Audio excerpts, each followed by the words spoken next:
Okay, welcome everybody tonight for coming to Together on the Path. First in a series of teachings, Dharma teachings, and tonight we have Venerable Gendun. He's ordained 32 years and currently has been residing at Nalanda Monastery since 2000. Over the years, Venerable has been teaching and leading retreats in Europe and at Kopan Monastery. He was here at Lhagsam back in 2019.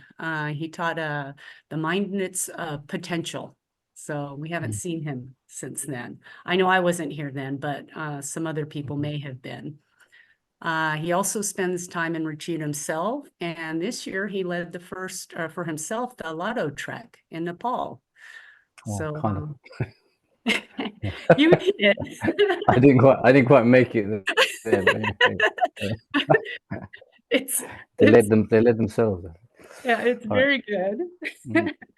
So we want to welcome him for coming tonight. And I'm going to go ahead and share the screen and we can do a short mandala.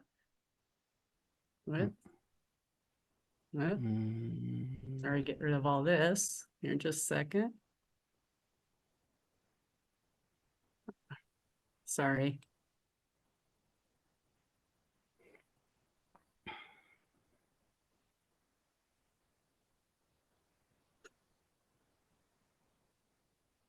Okay. And I'll go ahead and lead this part in English. Okay.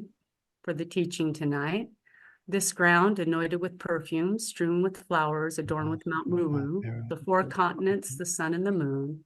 I imagine this is a Buddha field, Buddha land, and offer it. May all transmitory beings enjoy this pure land. Perfect, pure, holy gurus from the billowing clouds of wisdom and compassion in the sky of the Dharmakaya. Please let fall a rain of profound and extensive Dharma upon the receptacle of those to be subdued exactly as they need. Idam Guru Ratna Mandala Kamyarayatami. Can lead us in the... Okay. I should like to the refuge a little bit after maybe. So okay. We'll meditate. We'll meditate first, and then we'll, as we're meditating, we go towards refuge. Okay. Maybe take a suitable posture for your meditation. Make sure you're comfortable.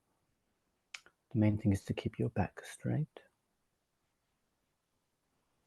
and then settle down the body.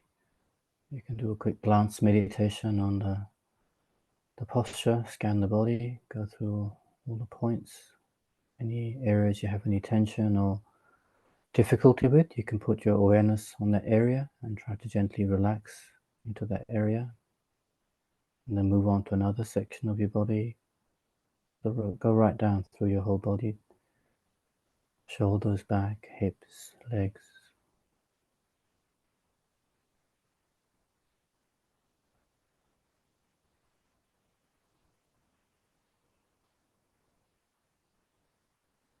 Really kind of ground yourself. So if you're seated on a chair, you can try to keep your feet flat on the floor.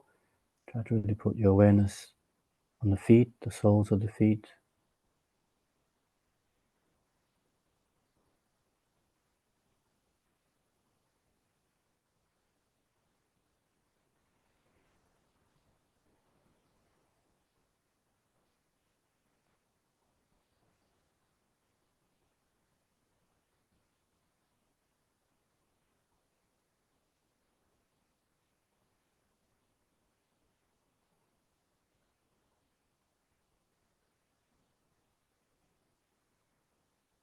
And come back from the feet, legs, the front of the body, going through your abdomen, stomach, chest area. Go across the top of the shoulders, come down the arms, rest your awareness in the hands.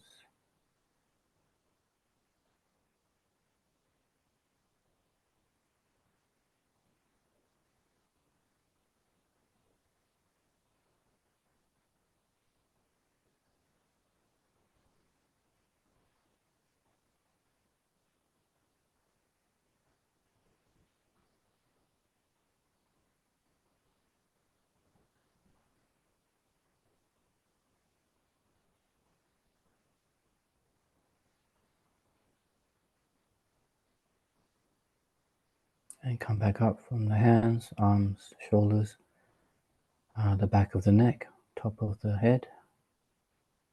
And put your awareness on your whole body, top of the head to the feet.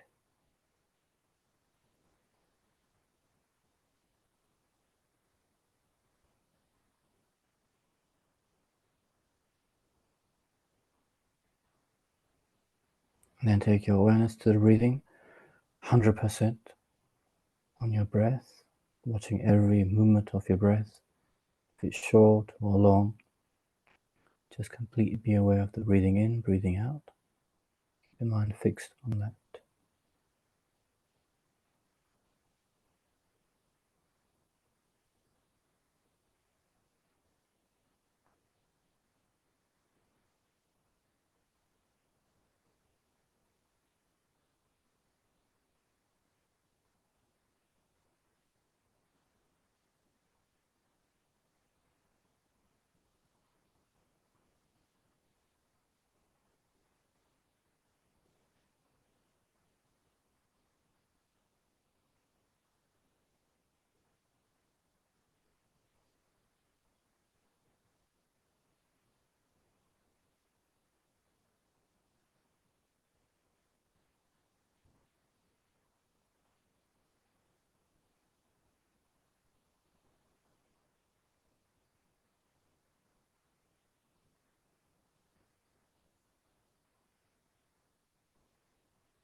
And then from there, shift your awareness, mindfulness to the Buddha in the space in front of you.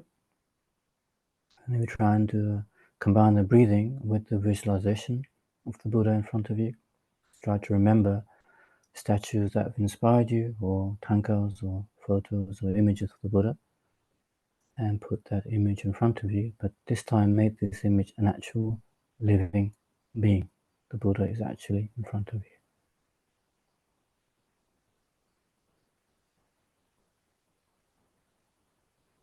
So begin with the presence of this kind of amazing being that's purified his mind completely of all kinds of faults, all the negative emotions completely gone, and only the mind full of positive qualities like limitless love, compassion, forgiveness, patience.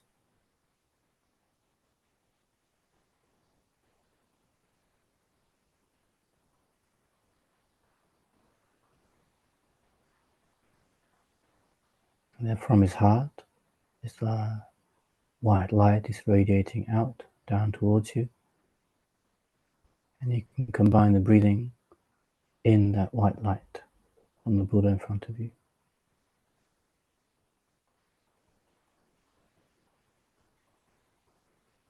So again, you can imagine your body is completely hollow. The light goes all the way down from your head, neck, torso, hips, legs, down to the feet, to the arms, to the hands.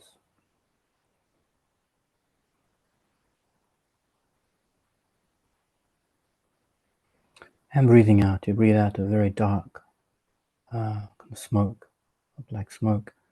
Think of all the tension, pain, worries or stress that you have, and you breathe it out like a black smoke that goes out from your nostrils and disappears into the space in front of you.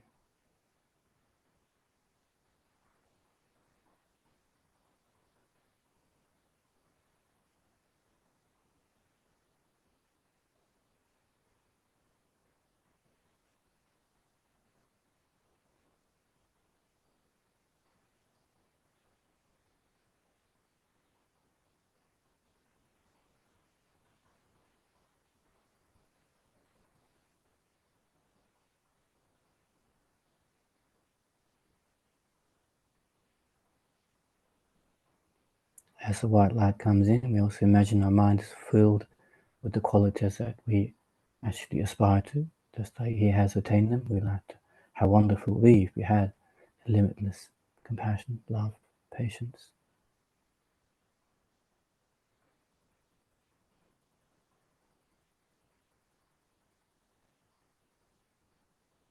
So invigorate, inspire, encourage ourselves, thinking we can actually achieve those qualities ourselves. It takes work. We're so fortunate to have achieved this life, this human life, that has that intelligence, that can understand the meaning of life, not just to work for the comforts of only this life.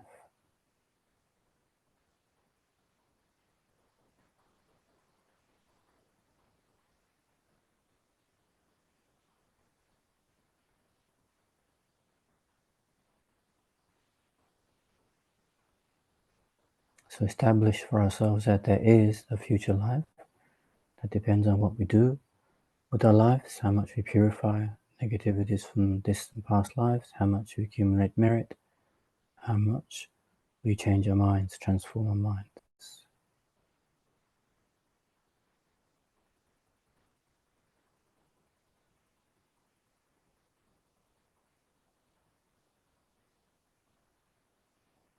So feel the black smoke leaving, purifying our negativities, and the white light is encouraging and transforming our minds.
So although we're just imagining this happening, think how wonderful if you can actually bring those causes about, to become this fully realized and purified being, to have that kind of mind that we call enlightenment.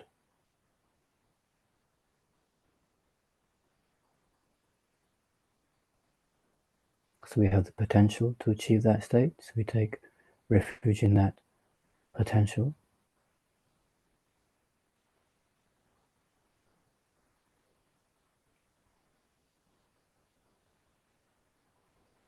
So I can think I go for refuge until I'm enlightened to the Buddha, the Dharma, the Sangha.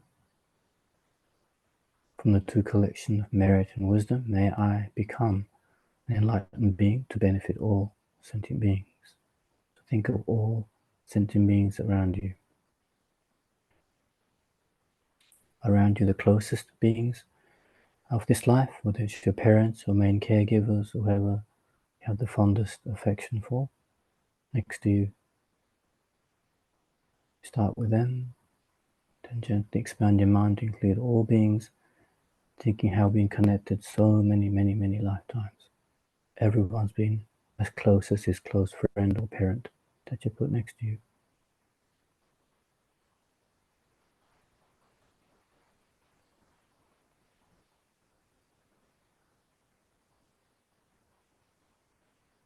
So we take refuge in the teachings the Buddha gave us, all the antidotes we have to use to purify our minds, to accumulate merit, to achieve that state. What we're actually looking for, if we all look into our minds, we're actually looking for kind of an eternal, stable happiness.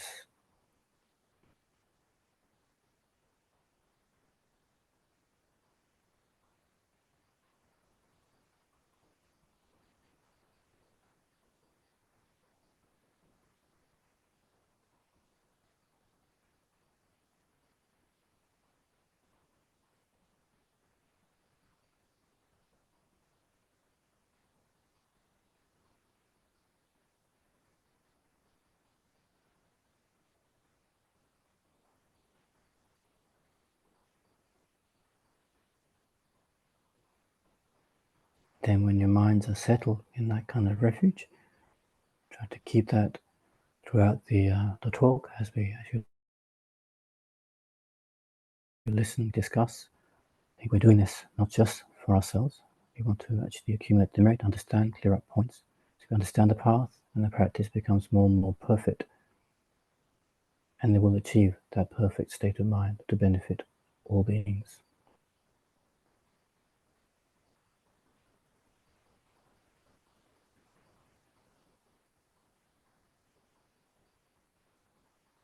Okay? So with that, let's begin. Okay, so this is kind of a topic I wasn't expecting. This mantra thing is kind of, it's like, you normally do it like towards the end of the Lamrim part of the graduated path, but if you look at how the Tibetan system works, especially how Lama Zopa Rinpoche has been teaching, it's kind of continuously coming up, it's like, so I was reading the recent book of Rinpoche called The Power of Mantra, Vital Practice for Transformation. What's this one here? This one. So, it's really stressing right from the beginning, we need these mantras, we need the power of the mantra. So, I still have a little bit of doubt how it actually works. And Rinpoche is actually, he's like quite often, many Westerners are asking him, how does it work? How does a mantra work that, purifies? Because there's all this, it's actually from the sutras, from the commentaries that the mantra has so much benefit. It purifies so many eons of negative karma, it creates so much positive potential. So, of course, the Western mind is, well, okay, thanks very much. But how does it work? So Rinpoche says, normally Tibetans never ask that question. They don't even think about it because they have that faith, you see. It's from the Buddha's speech and the Buddha's enlightened being. So no doubt that speech and that commentary means it. So actually Rinpoche says these commentaries that say, so many eons of negative karma is purified, just like mantras that go across over the door. You say one medicine Buddha mantra, one so much past karma purified. And he says it's not like interpretive. It's not like it means something like, it's definitive. It means what it says, it does. That mantra will do it. So again, how is that happening? Sometimes we don't know what the mantra means because mostly in Sanskrit. There are some kind of commentaries on it now, but like some of the mantras, there's not much commentaries on it. You just have to almost like believe, almost like a blind faith. So how does it actually work? So I saw a small video of His Holiness. It's almost like His Holiness goes almost the other way. Also, my guess is here. They're like saying, well, just saying the mantra, it's just sound, it's Sanskrit sound, nothing much will happen. You have to know the meaning, you have to know what enlightenment is, what the power of the Buddhas are. So I remember it just seems like saying, well, actually it doesn't matter. It says everybody needs, for example, everybody needs to develop compassion. Everybody, no matter what religion you're in. So the Buddha, the mantra of the Buddha of compassion, whoever says it, like even a child, there will be benefit, whether they know the meaning or not. So it's like, so I've been tackling with this for some time because there's different views on this. I'm sure maybe some of you also have teachers who stress one aspect and not the other aspect. So I'm trying to get a little bit of understanding myself. So that's why this topic was a bit difficult. Of course, I'm doing mantras, but I don't really think about, does that mean method or wisdom? I'm just doing it because I have this kind of innate faith because of Rinpoche, basically. Because I saw who he is. If he says it, I'll say it. I'm not going to check what he's doing. And the Rani Fusion one time coming here, introducing the 35 Buddha practice. And he said, so we're all thinking, well, each Buddha is supposed to purify so much karma. How does that work? So he said, well, look, in the end, the Dalai Lama is still doing it at his age. Well, I'm not sure now, but like 10 years ago, he was still doing the full prostration. He was like, if he's still doing it, maybe we should also do it. It's like that. And the Dalai Lama is it's not Mickey Mouse, right? So he's got all this amazing intellectual knowledge. At the same time, he's doing all these practices, with the 35 Buddhas. He's doing mandala offerings, which also is a little bit strange because, His Holiness is saying there is no cosmos as it's described in the Abhidharma, where the earth is the sun is flat disk, and the moon is a flat disk, and there's a Mount Mirror in the middle. That obviously doesn't exist like that, right? But he's still doing mandala things. So what does he do? So maybe he visualizes something else, whatever is beautiful in the world he offers, you know. But he still makes a mandala, the physical mandala, right?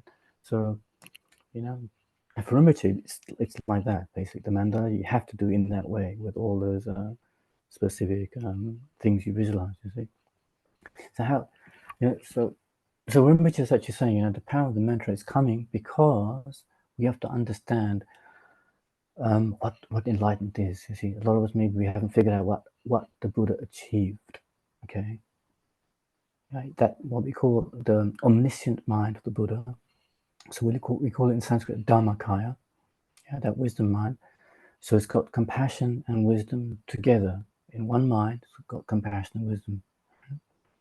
So it's actually called in. So we have to go like we have to jump into a little bit the tantric idea of enlightenment. It's a transcendental wisdom of non-dual bliss and voidness. The transcendental wisdom of non-dual bliss and voidness. So in many of Rinpoche's teachings, he's describing this like an eternal, everlasting, pure source or pure mind. So often in his books, if some of you read Rinpoche's books on Guru Yoga, it's describing like every ordinary sentient being who practices the path achieves again that enlightenment, you know, the purification of the mind, the accumulation of all good qualities. That being's mind almost like joins into all the other Buddha's minds. So then there's a little bit of discussion about, does it mean that then there's only one Buddha mind, or is it like all the Buddha's minds have exactly the same qualities and realizations, and they have, you know, because they have different karmic connections with different beings, they manifest in different ways. Medicine Buddha, Tara, Chenrezig, Manjushri, you know, or is it like one Dharmakaya, and then it's like a crystal with many facets, you know, one crystal, many facets for different beings. Yeah? So one is enlightened activity of Tara, one is healing for Medicine Buddha, one is Chenrezig, like that. So there's some discussion. Some people, you know, so it's not clear because it's almost like no one actually checked. What do you mean when you say one? Because he's always saying one, you know. Like I think some of the Guru devotion prayers and saying it's one taste. So he'll say one taste doesn't mean it's one. It goes a bit like kind of what debate is. What does one mean? Is it one meaning like actually what one entity means one thing, or is it like one meaning they have exactly the same qualities, same realization, so in that way they're one, but each mind is individual. There's a little bit of discussion, but anyway, in the end it means there is like an enlightened source, and it's always been. It's not like we were all in samsara in darkness and somebody became enlightened. It's just that there's been Buddhas all the time, and anybody who becomes enlightened has the same qualities, same realizations from that, right, transcendental wisdom. So Rinpoche calls it absolute guru, or I think ultimate guru or absolute guru. So that's actually what we mean when we talk about guru. So when you say guru, it's not always meaning the human manifestation. It's going beyond that. The human guru is coming from this absolute guru, right? What's the absolute guru? This omniscient mind, the transcendental wisdom of non-dual bliss and voidness. So that mind, you know, it came due to bodhicitta. Bodhicitta means, what's bodhicitta? A wish to benefit all sentient beings. Enlightened mind that wishes to benefit all sentient beings. So of course, that mind then, whatever karmic connection it has, will take an aspect depending on the disciples. That's why there is a Tara, there is a Manjushri, there is Medicine Buddha. Because they're different beings, different karma. So the Buddha, this enlightened mind, took on these different forms, right? So when those beings, having achieved their enlightenment, their speech is incredibly powerful. It's not like ordinary speech, you see. So each one's speech, they kind of manifested a mantra, these sounds. Right? The Medicine Buddha's mantra is blessed to heal. Tara's mantra is of course, actually all the mantras, we look at them, is combining method and wisdom in some way or other. Or like if you look at some of the slides coming up, it's describing the whole path, the small scope, middle scope, great scope. So it's all going towards enlightenment, right? To get to that, we need to purify our minds, right? And to, to understand, integrate the teachings, to have that happen, right? To take away obstacles, these mantras help us. And how would they help us? Because apparently, like what you're saying, because of what they've achieved, those beings' minds, when they speak or when they have a mantra, has a lot of power. It's not like me making up a mantra, Actually, there was I haven't seen the film, right? But there was apparently one Indian, how I say Indian, Asian Indian, who I think grew up in America, but for fun, he pretended to be a guru. Like he made his lounge a meditation room, and he dressed up in kind of clothes, and he got himself a name, and he pretended to be a guru. And the people started coming, meditating, and he even started to give out a mantra. He made up a mantra and gave it, right? And what happened was, people then after a while, I don't know how many months or something, it's just a test. I was just checking how gullible people are. And he said, "Oh, actually, I'm not a guru. I don't really know much. I didn't, And the disciples like, "No, you are my guru. You are the one." No, really, it was all a joke. The thing is, people took it so seriously that no, the mantra you gave me helped me. I got cured or something, So it's not. These mantras are not like that. These are mantras actually from enlightened beings, right? But the thing is, having said that, right, some of these mantras. I mean, you may know that story. It's in the Lamrim. There was a mother who, I think it was a period of famine, maybe in the Buddhist time. I don't remember which time period it was. It was famine, and she had nothing to eat, so she took stones, and somebody had given a mantra to turn the stones into something edible, so she could cook it and eat it. So these stones became like potatoes, something like that. So she was eating stones, and she was saying this mantra and blessing it. And the son came one day, who was a monk, and said, "No, mum, that's wrong. That mantra you're saying is wrong. That's not the right sound. You have to say it like this." And she said, "Okay," because she trusted the son. And she started saying the mantra, but it didn't work because she didn't have faith in that mantra, right? Although the mantra, what she was doing was wrong. The monk, her son, had the correct mantra, because she didn't have the faith in that mantra, it didn't work properly, right? So again, that's what Rinpoche is saying sometimes. It's not really so much the precise, people looking for the Sanskrit sound, and yeah, there is something in it. Even His Holiness is saying something like these days. He's correcting the Tibetans pronouncing the mantra. He says it's not so much that. Rinpoche is going more. It's really the faith. So what happens? You're connecting. It's like you're plugging into the omniscient mind, right? So from that, this power comes. You see. And so if you know, so that's why Rinpoche quite often, like he says even about his mother, who didn't study any philosophy, but she had a really kind mind, simple kindness, and he contributes it to his mother saying Om Mani Padme Hum like the whole day. I mean, thousands and thousands and thousands of mantras. And she didn't study philosophy. She doesn't know what the conventional truth is, ultimate truth. She doesn't know any of this, but she has this faith. You see. So with this, some power is happening. So I think it's a bit like the power of the stupa. Remember the old story where this old Indian man wanted to become a monk, and he went to Shariputra, one of Buddha's main disciples, and Shariputra, through his clairvoyance, he couldn't see a cause that man would have created to become a monk, to give ordination. So he said, I'm sorry, for you I can't do much. And the guy was so desperate, he was about to commit suicide. He said, well, if I'm so old and I can't take ordination, maybe I'll commit suicide, and I pray in my next life I'll be close to Buddha, take ordination, etc. So he was about to do it, and his whole, the Buddha could see with his clairvoyance what the man was going to do, and appeared in front of him and said, no, don't do that. I see, my disciple Shariputra, he's okay, but he hasn't got complete clairvoyance. I have complete clairvoyance. I can see exactly what kind of cause you created now to be ordained. So the story goes that this man was a fly many lifetimes ago, and there was a stupa at that time, and it was a flood or rain, monsoon rain, and there was some dried cow droppings, and it was because of rain going around the stupa. the cow dropping was also being taken around the stupa. So fly, out of attachment, came on the cow dropping and got taken around the stupa. And due to that, he created this cause to become ordained. I mean, we said, well, how's that working? You know, it wasn't even a pure intention. The fly went through attachment to this cow dung, right? And still, he created virtue. So it's because of the power of the object. See, they said that because the stupa, it represents the Buddha's mind. Inside the stupa, hopefully the mantras, mantras of blessed speech. So all this, without even having the intention, it creates a positive karma. So the Rinpoche is very, very, very much into this. You see, every time he saw an animal, he just leaned down. He wouldn't whisper, he would shout, down the animal's ears, something to create some imprints for that being. Right? So in the same way, when we see the mantra, hear the mantra, recite the mantra, it creates this imprint in us.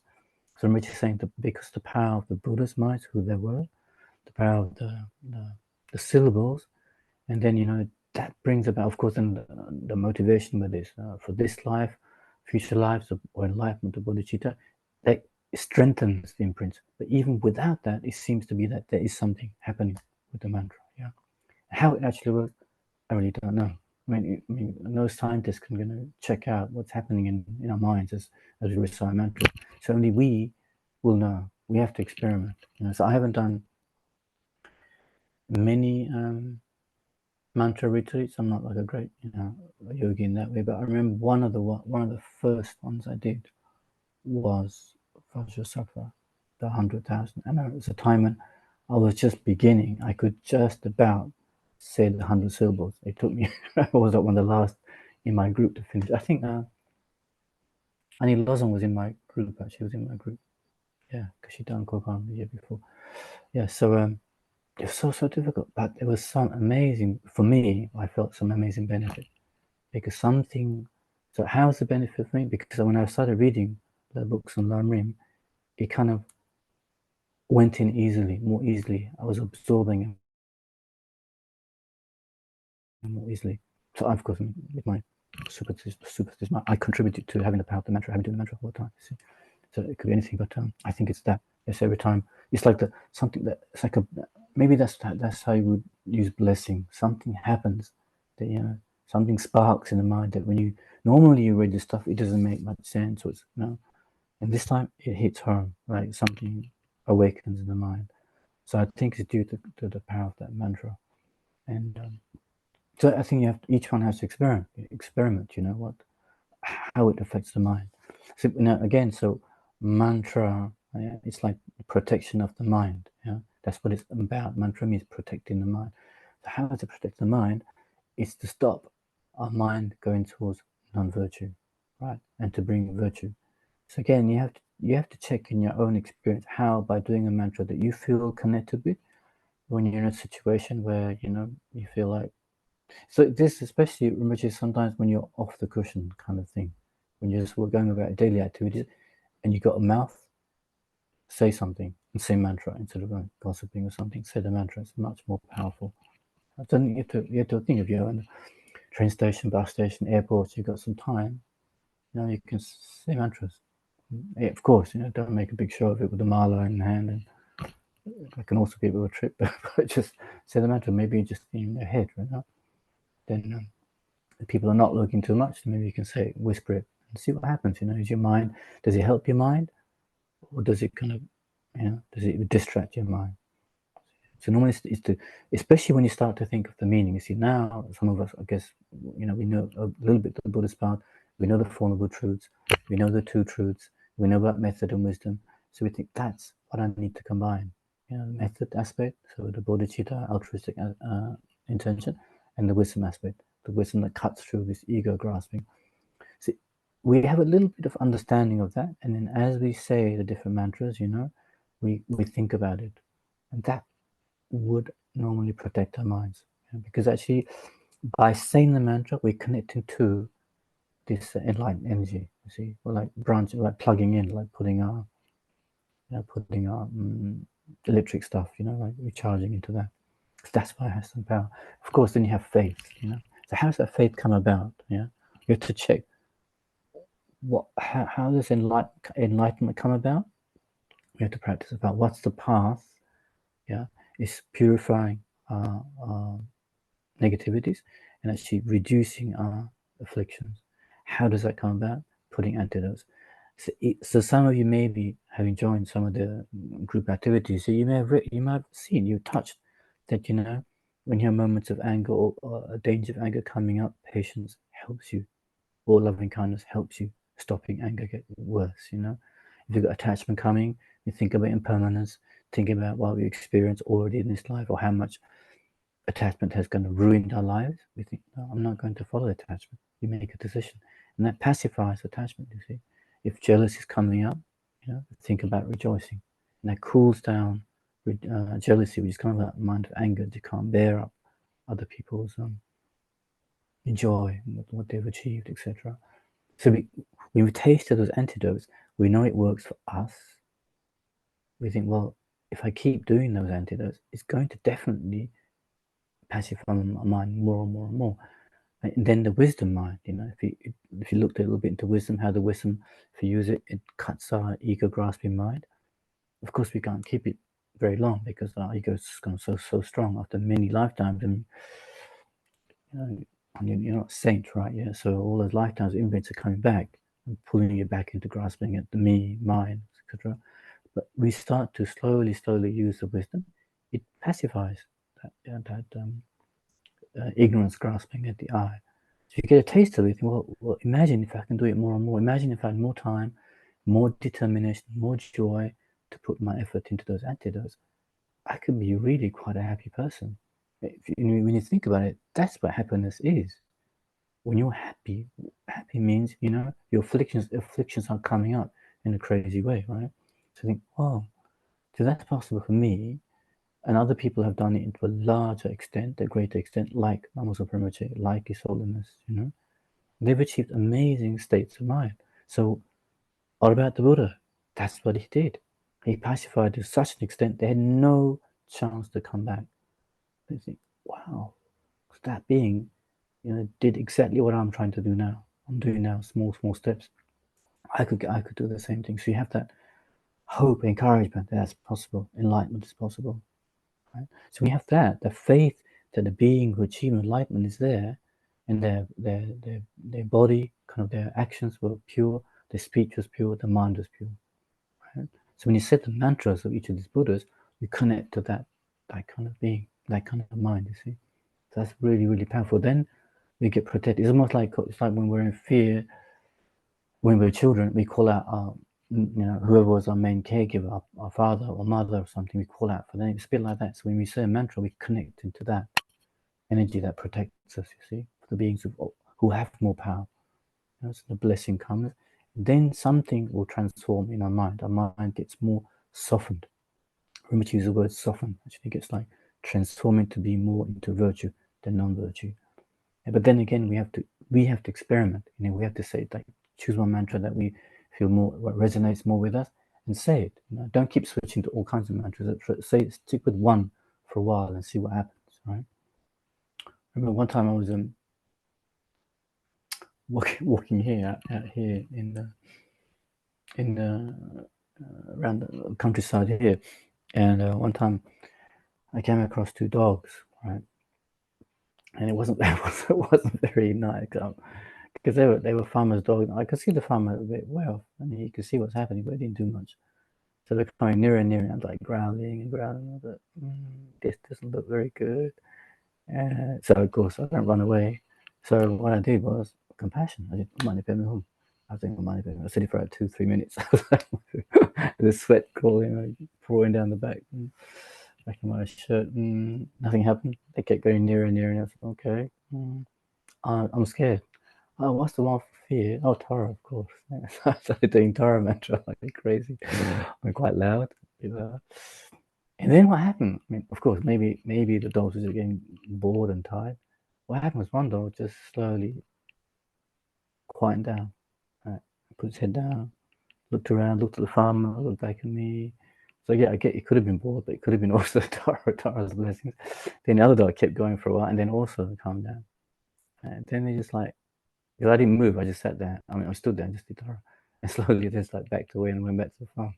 So I don't know if it's Tara or if it's, I think the dogs are getting bored. Or, but I thought, wow, it works actually. This, someone, of course, it's not Dharma at all, I was just scared for my life, right?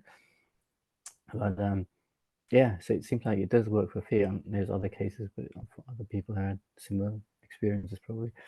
And but still, see, in my mind, I thought, well, that's one way it can work. Even for this life, when I had fear, it can work. So, of course, you're supposed to do Tara not just for you, not for getting a parking space or something like that, which also can work, or get your own front seat ticket for His Holiness's conferences. But it's actually saying, why do you want to get the front seat for His Holiness? Why do you want to survive a bit longer? Because you want your life. You guard your life to practice longer. Why do you want to practice longer? To create more imprints for another purchase human rebirth. Why do you want to get another purchase human rebirth? Because then you need to practice again next life. So it's a long-term project, you see. So you're making causes for that up to enlightenment. So then it becomes Dharma, you see. That's the Dharma motivation, right? So you can see all these mantras in a very superficial way, like just for this life, when you're scared or whatever, or you need a good job right now. But then you can increase that with the motivation of, for having good conditions, for being able to practice, for being able to create conditions for future lives, and then up to enlightenment. And that's what will happen. That will become a cause for enlightenment. So yeah, so let's look at some of these mantras. Maybe you can put up the slide of the Buddha mantra, Shakyamuni, Tato Om Muni Maha Mune Soha. So Rinpoche in his book says TADYATHA is something like this refers to the body, speech, and mind of the Buddha's mind. So the purified body, speech, and mind with three syllables A, O, and Ma together, and they pronounce Om. Then there's Tayat, Om Muni. So actually he says it's pronounced MUNE, yeah, MUNE, MAHA. And the third one is MAHA MUNEYE, SOHA. SOHA is like, may the blessings of the Buddhas firmly establishes in my mind. So firmly establish what? All the path. Yeah, so I think he talks about the three scopes: small scope, middle scope, great scope. So if we understand a bit of Lama, it makes a lot of sense. Yeah, the small scope, yes, thinking just of future life's happiness. Middle scope is thinking about leaving samsara completely, so like self-liberation.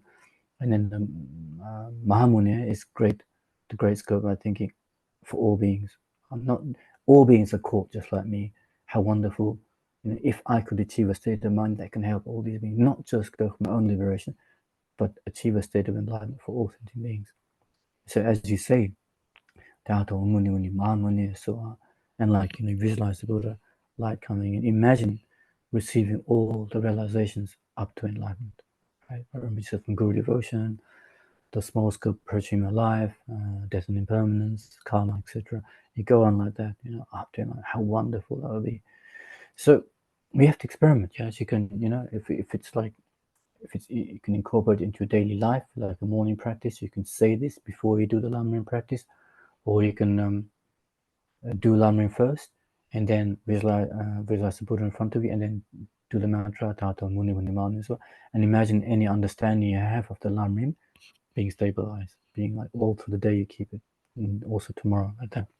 It's not like a superficial understanding and it kind of goes away as you get up from the cushion, you go out, you lose it. Like it becomes really stable that even after you get up from the cushion, you go out, daily activities, it's always with you, that kind of understanding you've had after that Lamrim meditation.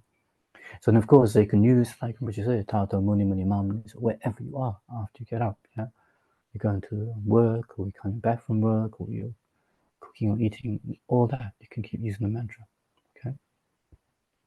So then the other mantra is, let's see, what's the other one we use? Chenri, Om Mani Padme Hum. So again, Om, the holy, purified body, speech, and mind of Chenrezi. Or you can think of all the enlightened beings' minds. Om. Mani means jewel. So he's referring to this time the conventional truth, or we can say all the antidotes, the conventional antidotes, like impermanence, compassion, loving kindness, etc. And then Padme flower is talking more about the wisdom aspect, that cuts through the ultimate truth, the wisdom cutting through the ignorance grasping at me. And we have to combine those together. So some of you maybe have done some of the tantric modules where the unique aspect of tantra is that in one mind, you practice conventional truth and ultimate truth. For example, those of you who've taken initiation, you will know that you go into emptiness of yourself. From emptiness, you arise as the deity to benefit all sentient beings. So conventional truth is kind of the deity aspect, and the deity is seen also as empty of inherent existence. There's no true deity here. It's Tara, Chenrezi. It's just a deity, merely labeled on that mind, on the subtle mind. So in Tantra, it's like a unique aspect that the method and wisdom combined in one mind. Okay.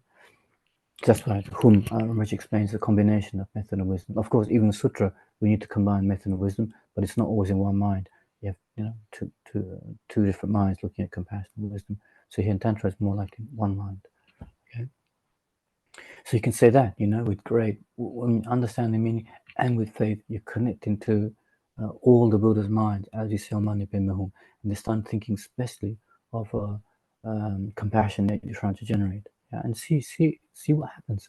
So if you know, for example, the 2 ways of generating bodhicitta, the 6 causes of one effect, the equalizing self from others, as you do those meditations, and then you can again use the MUNEYE as you're doing it, kind of strengthen, gives you that strength to the Lama meditation on the different ways of generating bodhicitta.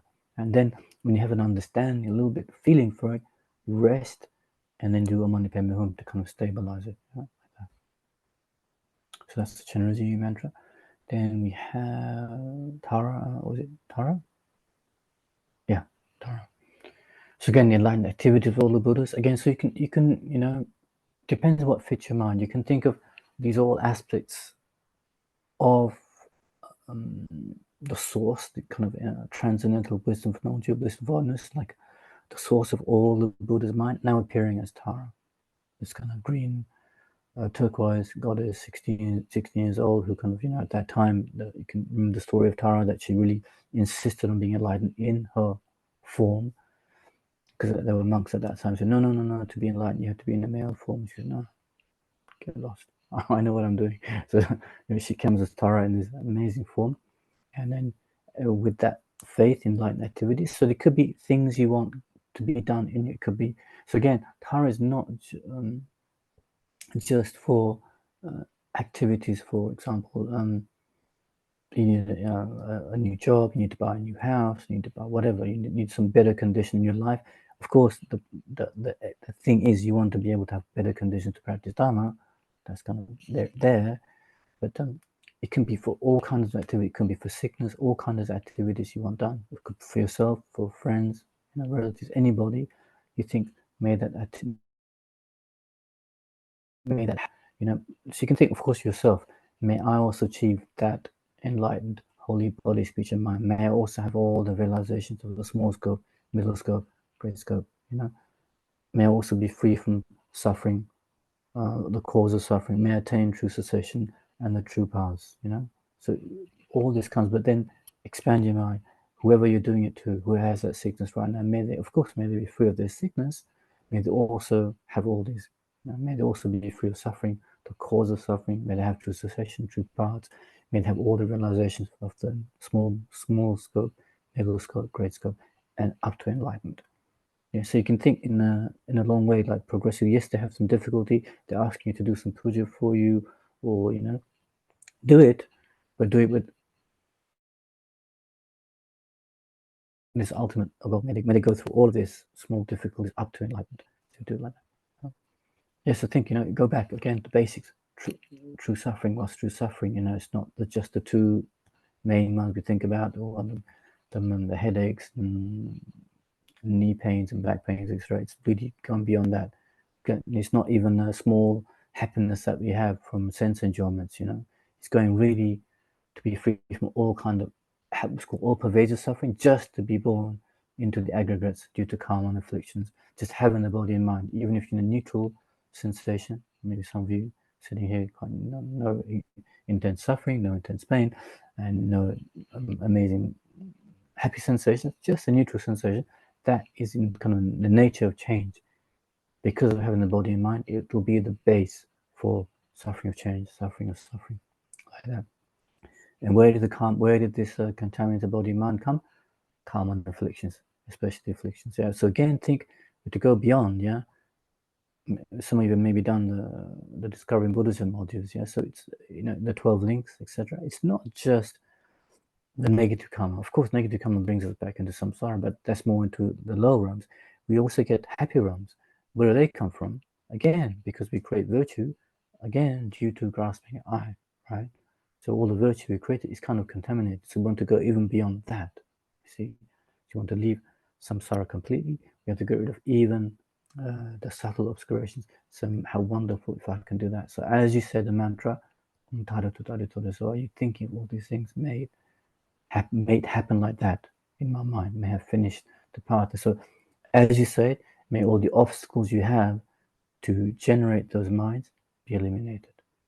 So Rinpoche is saying, each of these mantras, Chenrezi, Tara, Shakyamuni Buddha, they all have the power to purify. And that's what we're trying to do. Like if you listen to Rinpoche quite often, the essence of a life, he says, is purification, accumulation of merit. So whatever you do to purify, of course you can do Vajrasattva, with the 4 powers, but even these mantras, even also with the 4 powers, they all have the power to purify. So then it depends which resonates with us, which makes kind of hits home, or which maybe some of you maybe have a teacher and they gave you that mantra, and that's what you kind of practice on. That's your mantra. Okay. Then we have the Medicine Buddha mantra. TADYATHA Om Bekenze Bekenze Maha Bekenze Bekenze Radza Samudgatisa. So Rinpoche says the additional bekenze in the brackets, it's not always included, but I think because His Holiness says it, he's included in his book. That has also a meaning. Do you have the meaning, Tara? I think. Yeah. So bekenze. So again, you can be thinking of the small scope, middle scope, great scope, and the small pains, and then the great elimination of pain. So Rinpoche says the MAHA bekenze. Yeah, it's Baishaje, but I think more in Sanskrit Baishaje, but Tibet's normally say bekenze. So it means not just afflictions, the gross afflictions and the seeds, but even the subtle imprints, which is the ones blocking us from full enlightenment. Right? So things like that. So this set of mantras, we can think of all the aspects like this, that all the realizations that we need are coming into our mind, stabilize all the Lama meditations that you're trying to achieve. It's helped, it's fueled by these mantras, like gives the power. See, and then of course, for a lot of you, maybe have the initiations of these deities, and you can visualize yourself as that deity. So if you have Medicine Buddha, you become Medicine Buddha, not from your ordinary aggregates. You have to meditate on emptiness. From emptiness, because there is still the subtle mind, subtle wind. From that subtle mind and wind, you appear as the deity, Medicine Buddha, Tara, etc. If you don't have initiation, you're not allowed to do that. So you have to visualize the deity outside in the space in front of you, whatever size is comfortable for you, whether it's on arm span high, a full life size, or even bigger, whatever suits your mind. You put your energy there, and then say the mantra, and these lights are coming in, purifying you. So you can do that. So you can do that in the sitting, the classic sitting posture, the actual meditation session, or you can do it outside as you're walking around. So it's a good thing to do. It's a very good practice to do in between sessions. So even that becomes useful, because normally in between sessions we do kinds of stuff to distract our mind. So in between sessions, by getting up and saying the mantra, it protects our mind still to keep, perhaps, especially if you're doing like a session, like a retreat, for example, Medicine Buddha. In between sessions, you're still Medicine Buddha and you're still doing the mantra. So it helps a lot to protect the mind from ordinary appearance. Yeah. So those are some of the mantras. There's others like the Manjushri or Marapasana, there's Vajrasattva, but we haven't got time for all of them. But that book is really, really, it's quite amazing if you can get hold of that. gives you some, and it's really kind of, I think it's very much Rinpoche's style, because I don't see other teachers emphasizing that, you know. So, like, yeah, for example, I just watched a small clip of His Holiness explaining Omani Padme Hum. I think it was in Dharamsala, and somebody asked one child from the school asked, well, what's the meaning of that? Meaning Omani Padme Hum. I think she's in maybe TCB or something. Apparently, she asked all her teachers. They didn't give her a sufficient answer, so she was asking His Holiness, the authority, of course. And he said, well, it's funny. He said, well, it doesn't really give much benefit if you don't know what it means. Otherwise, it's a Sanskrit sound. Right? But he said, then you have to know, then explain what all means, money, Padme, home, you know. Very, very quickly, within 2 minutes, explaining it in front of his huge audience. At first, he hesitated. He said, well, I'm not sure this is the right place to say, but then he went straight into it. So I guess many people benefited from it. Yeah, so he really said, you know, you have to understand the method. Method is the altruistic aspect. You have to combine that with the wisdom aspect, and the home is the understand combining it. So with that, the whole path is there, method of wisdom. And if you know, once you understand a bit of the four truths and the difference between the Hindu, the Theravada, Mahayana, the Pali tradition, Sanskrit tradition, you know, wow, you know, then it's so enriching, you know, and on the Om, I mean, it's like a huge. I mean, a lot of people using it, but Om, it's like we're connecting, we're plugging in to the Buddha's holy body, speech, and mind. See, that's why even like you hear it in Nepal, people, everyone's saying it. You know, the trekkers are saying, the trekking guides are saying it. Everybody's saying it.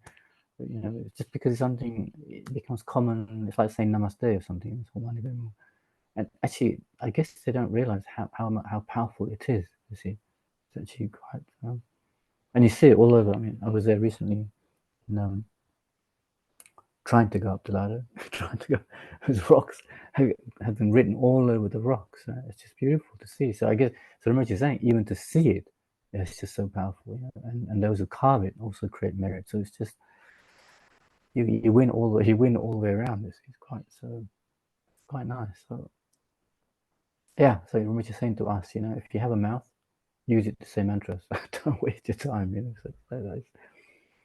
So you have to use it. So it's best if you can, of course. I think you're going to have some sessions, I think, practice sessions. But you know, if there's a chance somewhere that a retreat is happening, like maybe 3 days or 4 days, and it's only on that mantra, try and do it. You know, get a feeling for that mantra in that retreat. There's Medicine Buddha, or TUTTARA, or Chenrezig, like MUNE. There's the MUNE retreat. I think only Lausanne leads sometimes, because you're really concentrating on that mantra. Try and get a real feeling for it, the energy of Chenrezig in front of you, you know? And then the mantra coming, blessing your mind. See what happens. See if there's a change. You know? If there isn't, yeah, drop it. If there is, keep going, because and it doesn't mean it's going to be changed automatically. Like, it's not like, it again depends on the person, the imprints from past lives, etc. But some people really, just by saying it, listen to it, it really kind of calms their mind. I remember when I used to do this kind of hospice work here in the town nearby. Like, you know, you go to be with people like not necessarily dying, but they're old and they don't have so many friends and family coming. So one of them had Parkinson's. That's a lot of difficulty. You know, the doctors were trying all kinds of medicines. She was a bit like a guinea pig because they haven't got a treatment properly. So they're checking this medicine and these pills, next week something else. So sometimes just pacify, sometimes not. But often she'd ask me to sit and just sing some mantras. And I found it a bit uncomfortable because at first I wasn't supposed to be religious in any way, because I'm just kind of a visitor as a lay person, kind of, because I wasn't even allowed to wear the robes, because the association I was working with was supposed to be a lay association, so you can't represent religion. So I was kind of going in disguise. So I felt uncomfortable to say the mantra, but because she insisted, I said it, and she really enjoyed it. So, and then after about a minute, I'd stop, and she goes, "Oh no, keep going." I said, "Oh, okay." I was really, because something happened in her mind, you know. I was probably getting bored, but I was thinking, oh, maybe I'm boring her. But something was really passive, and she wasn't Buddhist or anything. So seems like it has some power, you see. So each of you has to try it out, see what happens in your minds, and also for other people. Like say somebody's in difficulty, and you said the mantra. They don't have to know. You said the mantra and you dedicate for them. You know the mantra you've done. See what happens. See if there's some change. Quite often it happens that we do like Medicine Buddha or Tara Puja for somebody who doesn't know it's been done for them. So it's a relative of them has connection with us, and they do it. And the people come back to us. The people who asked us to do the puja, says, oh, it's been an amazing recovery from this person, or the situation that they had is now completely changed. Yeah, so it's not like they have to have faith in that puja for it to happen. There's the power of the recitation, the power of our dedication, that something clicks for that person. It doesn't mean the karma can be completely changed, but there can be kind of a shift, you see. Okay, so I think maybe that's enough of me talking. We have something. Yeah, any questions anyone may have? Please raise a hand or unmic or Some queries. write in the question box. Yes, Sariella. Thank you for your teaching, Venerable. You're Hello. a little low, Ariella, a little bit low. Better now? Yeah, I can hear you. Okay, thank you. Thank you for your teachings, Venerable. Okay. In the slide of Om Mani Padme Hum, Mm. in the home, it says combination. Mm-hmm. Combining, yeah. Combined. I didn't understand the meaning. Can you? So one aspect is in Tantra, we try and combine method and wisdom in one kind of, we say in one mind. So for example, if you take the initiation of the deity, like Chenrezig, you are then allowed to become the deity. So it's like a tantric, the tantric aspect of the path is you become you're no longer your ordinary self. So in that aspect, when you become the deity, that's like the method aspect, because you become a deity to benefit all sentient beings. Then that deity itself is seen as empty of inherent existence. There's no true deity here. Yeah, it's again labeled on initiation that you took, that you can now have the power to meditate on yourself as a deity. You, the deity, then, for example, you may be emitting light to help beings, radiating light to help all beings. That's all the actions, activities of you as a Buddha, also empty of inherent existence, and it's in one.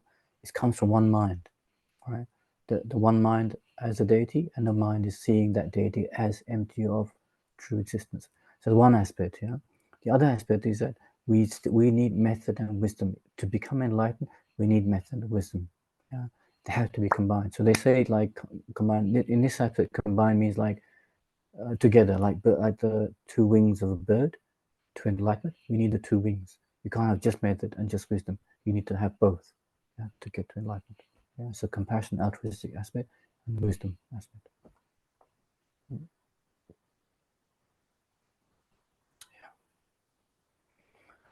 I forgot to mention about Tara. So Tara has one aspect of liberating. So the classic, especially liberating from fear, like I said with my two dogs. So fear. So there's eight general fears to talk about. So the fears of course, they're kind of normal fears that we may have to go through, like fear of lions and snakes and thieves and stuff like that. Yeah, I mean outside interferences, but it can be also the elements like fire, water. So the fears are, I think they're going through like this. So one is fear of fire, right? So if you ever in danger of fire, say Tara, quick as possible. Danger of water, something, your bath is getting, I don't know, you're drowning in your bath, say Tara, right? And then I think, so it's fire, water is two elements, and one is, oh yeah, I think then it goes to animals like lion. So apparently lion, well, I think Richard talks about a snow lion. I've never met a snow lion, so I don't know if they have pride or not, but apparently snow lions have got pride in them, right? So it's like, so for example, with the fire, well, of course, external element is fire, but it's actually talking about subduing our anger, because anger is like it burns. Like when you get angry, the first thing that happens is you burn inside, right? It's like touching a burning coal. So we're trying to subdue anger, the fear of anger coming up, because if anger comes up, we do crazy stuff, right? And that stuff, if it doesn't get purified, imprinted on our minds, those actions, and they will definitely lead us to difficult rebirths and difficult situations. Even this life, when you get angry, see how much harm it does for yourself, right? Then the water, the element is water, like fear of floods, etc. It is actually talking about attachment, the internal one's attachment. So Rinpoche says it's like a soaked cloth. So for example, if you have if your clothes, you sit on dry. If your clothes are dry and you sit down somewhere with it's dusty or muddy or something, it's quite easy to take the dust off, take the dirt off. But if your clothes are wet and you sit on some dust or some earth or something, it goes into the cloth, and it really kind of impregnates the cloth, and it's more difficult to get rid of. So attachment is similar to that. When it's we had to, most of our actions are to do. Anger comes and goes. Attachments, most of our actions are coming with attachment. So it's a fear of attachment. If you see the fear of attachment, you want to get rid of that. So again, Tara will help with that. Right? So in the lion, the animal. So again, Rinpoche described it as a snow lion. Again, we don't know because I haven't met snow lions, but I've seen some animals. They have a bit of a. And my sisters have golden retrievers. Actually, they really have a kind of pride when they're sitting. They know, right? Because all they got that golden fur, and the wind takes, and they kind of look like this. I'm not sure. Maybe lions also a bit like pride when they're sitting.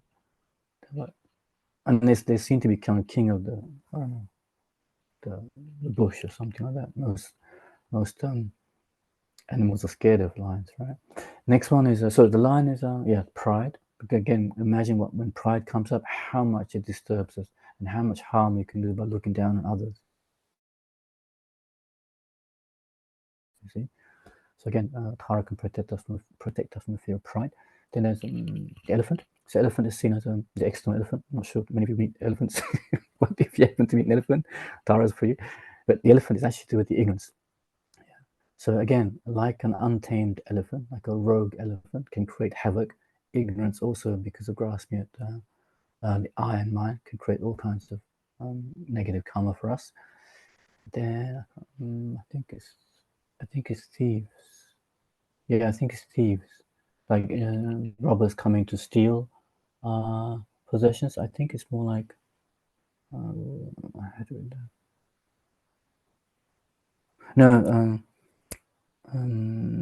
No, thieves are wrong views.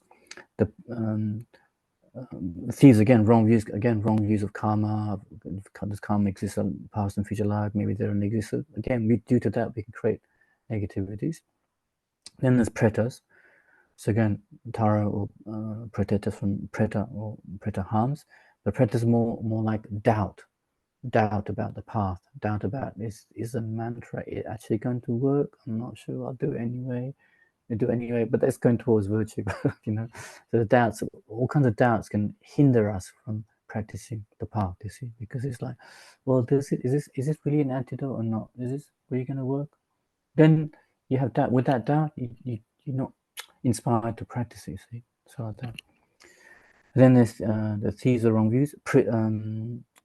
Tara can fear from prisons, like being imprisoned, actually physically being imprisoned, enslaved. But actually, he's talking about the internal mind of miserliness, because when you have the miserliness, they can't give, can't share, can't. Then it's like it keeps us in this kind of very tight mind, see, like a prison. The last one is snakes, so the external snakes. But of course, the snake is more like jealousy, the mind of jealousy that, again, Rinpoche says it creeps up on us very, very subtly. You don't see it like a grocery, but it comes up like a competition. Actually, it can happen even in the Dharma world. Oh, they saw that Lama first. Oh, they have more connection to that Lama or teacher than me. It can happen. It really happen. It's terrible. terrible mind. So the fears of these, so it's called the 8 fears. I mean, there's a 8 in general, but there's of course all kinds of fears, but there's Taras normally connected to these specific 8 fears, right? So think about those as you're doing Taras, and not just for yourself, for others as well. You can think about people who are jealous, people of doubt, people who have wrong views, and people who are under a strong attachment to anger. How wonderful if they were free from those minds. As you do the Tara mantra, may they be free. So you're actually generating that kind of 4 measurables, May they be free. May they abide in equanimity. May they be free of suffering, the cause of suffering. May they have happiness, no cause of happiness. That kind of stuff you can do. As you're doing these mantras, you can think of the whole path, Don't just do the mantra, but you can actually integrate it with Lama meditations, okay? Yeah. Sorry, I just want to add that for the Tara. It's kind of useful. Thank you. Andrea has a question. Mm-hmm. Yes, true. Thank you, Venerable Gendun. Thanks. Yeah, my question is about the pronunciation of the medicine Buddha. Mm-hmm. Its name. It is written like Bhashaja. Yeah, Bhashaja. exactly. And how do you pronounce it? Because sometimes it is also in some sutras, like this Guru, Bekanze Guru, and I'm not sure when or how do you pronounce it. So Rinpoche says Bekanze. Tayato Bekanze, MAHA Bekanze, Radza, Samudgati Soha. So I'm not sure how from Bhaishaja, which is supposed to be Sanskrit, goes to Bekanze. I'm not sure. It's a big jump for me, but I don't know. But apparently that's how it's commonly pronounced. Yeah. Okay, yeah. So some of the sorry. Well, we read in these sutras also this Bekanze Guru is good kind of Yes, pronunciation. it's good. Sorry, no problem. It's good. Good. Be like that mother with the stones. Yeah. Yeah. Yeah. And I also have another question. It's more related when we are doing mantras for somebody else. Okay, I used to usually do the medicine Buddha mantras for my family, for relatives, for my son. But also, can we do the other mantras for like the Tara or? Of course, yes. Yes, Manjushri, every mantra you can. Actually, what happened one time? Well, once upon a time, when I was in the Vajrasattva, actually, my retreat, I got quite bored doing it for myself. I got quite bored because I'm thinking, I did this, I don't know. Like thinking, poor me, I'm going to suffer with it. I said, wow, that's going to be boring now. So then, I think actually it's in the text. I think Rinpoche says you can do that. But I'm not sure if I read that. Maybe in Lama Yoshi's commentary. At your heart, you can put other people, like your mom, dad, the children, whoever you want to do for who has got a problem. You put in your heart. Then from what I just said, on the crown of your head, you visualize the nectar coming down. And it goes through them. You see, so you're doing it for them, because they will never probably do a Vajrasattva mantra. They were probably not interested at all. See, I'm taking the chance to do it for them. So every mantra you do it for them. So it was quite liberating for me. Oh my gosh, that's much better. Otherwise, you become a bit selfish. For my karma, my God, no. What about them? Of course, in a way, you can't purify the karma, but it's a mind transfer, like a lojong thing to get rid of your self-cherishing. Okay, I'm going to do this for them. And just let go. Every mantra is for them. Every mantra. Right? Yeah. You feel Thank you. Yes, Mikhail. Yes, thank you for your teaching, Tenzin. I was just I read up on this mantra once, and I think it's because the Sanskrit original is actually pronounced something like Besaje. That's the Sanskrit pronunciation. Okay. And then when it comes into Tibetan, I mean, there are certain ways languages are translated into each other. So Besaje becomes Bekanse, but then you get pretty close to each other. Yeah. So one is the Sanskrit, another one is the Tibetan. Yeah. Could be like that. Yeah, because actually, but they also cannot say Vajra, the Tibetan. So they use Benza. Yeah, Benza. Yeah. Like that for Vajrasattva, they don't say Vajra Sattva Samaya. Yeah, they say another Benza Sattva Samaya Manapalaya. So yeah, so we I think because Lama should get Vajra Sattva, we say Vajrasattva. There's another, there's some of this maybe the syllables they don't have in the Tibetan, so they have it right close enough, I guess. Thank you, Mika. Anything else? Anyone else? Talia? Yeah, I just wanna say that and ask your opinions, Venerable Gundu, that is it true? Well, at least that's what I heard, that because when we receive initiation, or Yeah. at least the basic General. one, Yeah. yes, your master will already chant it, so you always will give you that mantra, right, to chant. And so you just chant the way your master does. Yeah, sure. Yeah, that would help for sure. Yeah. So I don't think you have to though, because okay. yeah, again, I don't think you have to, because he may say, and he's like, like say some lamas from Amdo or Kam, they also have a particular accent. But I don't get to copy their accent in the mantra. It's like, Pronunciation. yeah, pronunciation. Because I think I remember Zopa Rinpoche said that we should chant in Sanskrit as much as we can. Yeah. Sometimes, when you receive the mantra, your teacher actually chant in Tibetan. So yes, it's that's right. Yes, kind of, especially the Vajra and Banza. The Sofa, yeah, that's right. Yeah, he said yes. I think it's a recent thing. I think His Holiness was trying to go as much as possible back into the actual Sanskrit pronunciation. So there seems to be some power from reciting as clearly as possible in Sanskrit. But you see, at the same time, like I said, it also depends on the faith you have. Like with the mother and there's another the other story. You heard the other story? I mean, it's a famous story where this guy goes in to see this very famous Lama, and the Lama's a bit busy, and he says to him, "Just I think get lost or something. Like you got a big nose. You got nose like this. The raksha seeds that the sadhus use, the big seeds which are like got a lot of grooves in them. I think something like go where you got a nose you got a big nose like this raksha seeds. So this guy, he didn't understand the Lama's language, so he took that as a mantra, that sentence. And he kept repeating it, this sentence, go away, you got a big nose like a raksha seed. And he actually got attainment, so he could heal people, So then what happened was that later on, a few years later, this Lama himself got sick, right? And his attendant said, "Oh, there's a guy nearby, a famous healer. He's around. So I asked him to come and treat you." So, yeah, well, we'll give it a try. So the guy that came said exactly this. He said back to him, "Go away, you got a nose like a rock." The Lama said, "Oh, this is the guy I told him." He said, this person with no, this faith in that sentence had attainments that he could have healing powers and he could heal people like that. So I don't know, there seems to be something with, you must get the right Sanskrit pronunciation, and then at the same time, the faith comes in, the power of the object. So maybe a bit of both, But yeah, so I mean, like for example, there's I think for blessing the speech, the third one of dependent arising, the mantra of dependent arising, which is very, very clear.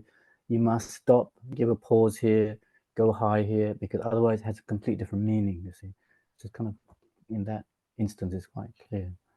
So anyway, but I think it's best to get as clear as possible the Sanskrit pronunciation, if you can find it. Okay. Anyone else?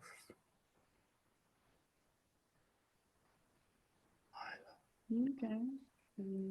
Question? Then I've got a question. Thank you, and thank you for your teachings. Very appreciated. No problem. Now you hinted in the beginning about like it's a Sanskrit sound, that a syllable that we sort of tune experientially into. Would it make sense to also have an undercurrent of the translation in the mind, thinking this is what I'm saying, or is it just something that you just tune into in Sanskrit and accept that it's just not like blind faith, but it's faith at least? What would be better? I think first understand the meaning, because we have the intelligence. We're not a child, so we understand the meaning. Then go on to the resonation of the Sanskrit syllable, like money. When you have money, everything's there. The method aspect, all the antidotes that you're trying to develop in Lamrim, PADME, the wisdom that you've been understood in terms of all the wisdom teachings you've had about the Heart Sutra, etc. It comes straight back to you. Of course, you're saying that syllable, you feel it in you, but you try and bring up those minds of compassion, wisdom, like that. Yeah, I think really feel. I think you have to have both. It's better because then it's much stronger. I think the effect will be much stronger. Okay. Thank you. All happy. Yeah. Well, thank you, Venerable Gendun. Thank you. For coming tonight. No problem. We also have we can share the dedication page, and do dedications. And if there's any other questions here. So sorry, I think I can't do next Monday because I'll be on my way back from Kandahar teaching Italy. So I might do the next Monday, but I'll be in London for that. So it'll be from maybe somebody's room, but yeah. Yes, we'll update that. Yeah, sorry about we had a little mix-up. We'll have a review next week with Talia and I, and Venerable Gendun will come for the speech blessings on the 27th. So, yeah. So, yes, thank you for mentioning. Okay. Post it. Yeah. So let's dedicate whatever merit we want me to- accumulated. Yeah, if you can put that up, then. Or you want to put it? Okay. We have this simple. Okay, so think, by listening, clarifying, absorbing all these teachings, we accumulate merit. That merit we dedicate. So due to this virtue, may we quickly become enlightened Guru Buddhas and lead all transmigratory beings without exception to that state. May the precious bodhicitta that has not arisen, not yet born, arise and grow. May that which has risen not decline but increase more and more. And then we dedicate for the wish, His Holiness of long life, the wish granting, wish of fully jewel, source of every single benefit and happiness in this world, to the incomparable kind Tenzin Gendun beseech, may all your holy wishes be spontaneously fulfilled. And we dedicate for Rinpoche's swift return wherever he is in the Dharma kind, may he quickly come back to benefit all beings. Remember all his activities he did in this life when he was alive, all his projects, and some which are not completed. May he come back, complete all those projects. Are wonderful for the world to have another being like this again. Okay, think like that. Thank you very much.